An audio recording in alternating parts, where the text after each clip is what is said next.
আবার নেতারা বলছেন গ্রেপ্তার বাড়াও, তা নাহলে জেতা যাবে না। আরে তুই আজ আছিস কাল থাকবি না, তখন দেখবি তোর লেজা আছে মাথা নেই, মাথা আছে লেজা নেই। আজকে এত দর্ব, এত অহংকার কিসের জন্য?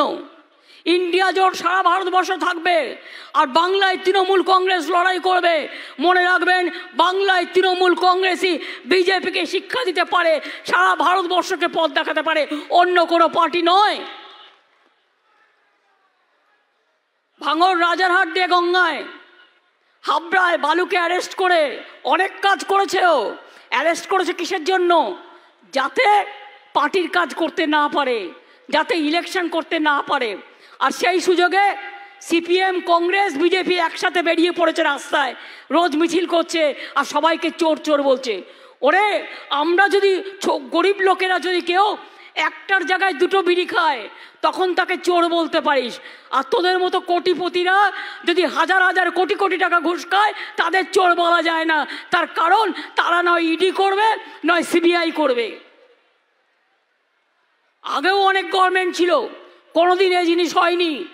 আজকে আপনারা দেখেছেন পার্লামেন্টে 150 জন সাংসদকে সাসপেন্ড করে রেখে দিয়েছে। কোনোদিন হয়েছে ভারতবর্ষের বুকে? কোনোদিন হয়নি। যা চলছে অত্যাচার, সন্ত্রাস। আপনারা দেখেছেন সংখ্যালঘুদের ওপর, খ্রিস্টানদের ওপর, দলিতদের ওপর, তপশিলীদের ওপর, আদিবাসীদের ওপর সারা ভারতবর্ষে কি অত্যাচার চালাচ্ছে। এই অত্যাচার বন্ধ করতে হবে। এই অত্যাচার বন্ধ করবার জন্য ডাক দিয়ে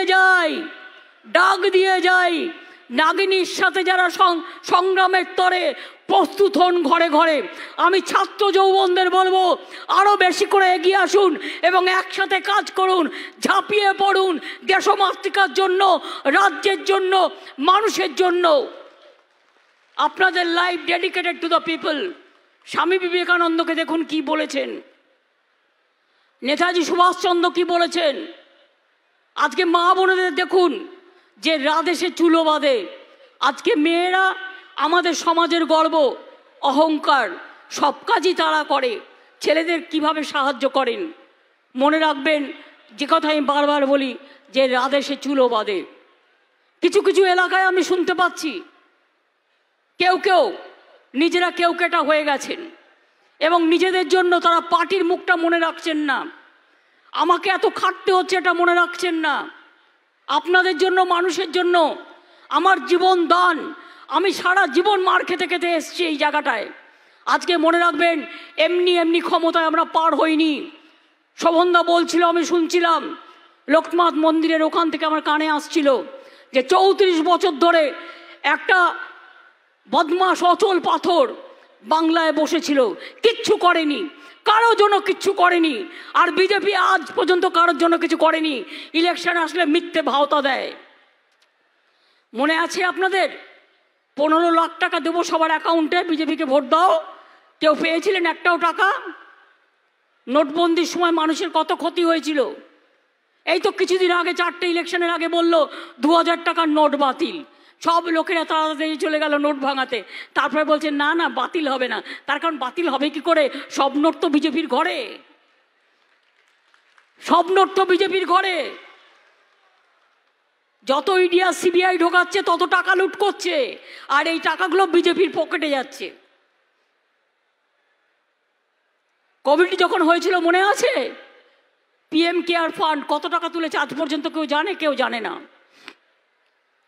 প্রত্যেকটা প্রজেক্টে ওরা কত কমিশন খায় জেনে নিন, তারপরে তৃণমূল কংগ্রেসের দিকে হাত তুলবে। আর যারা সবচেয়ে বেশি তৃণমূল কংগ্রেসকে জ্বালিয়েছে, যে গদ্দাররা, যে রজাকাররা, তারা আজকে প্রতিদিন পুলিশ দেখলে চোর বলছে, সেক্রেটারিদের দেখলে চোর বলছে, তৃণমূলকে দেখলে চোর বলছে।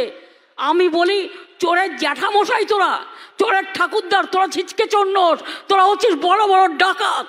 আমাদের ভিডিও ভালো লাগলে লাইক এবং শেয়ার করুন।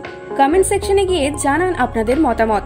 আরও ভিডিও পেতে আমাদের চ্যানেল সাবস্ক্রাইব করুন এবং প্রতি মুহূর্তে খবরের আপডেট পেতে প্রেস করুন বেল আইকন।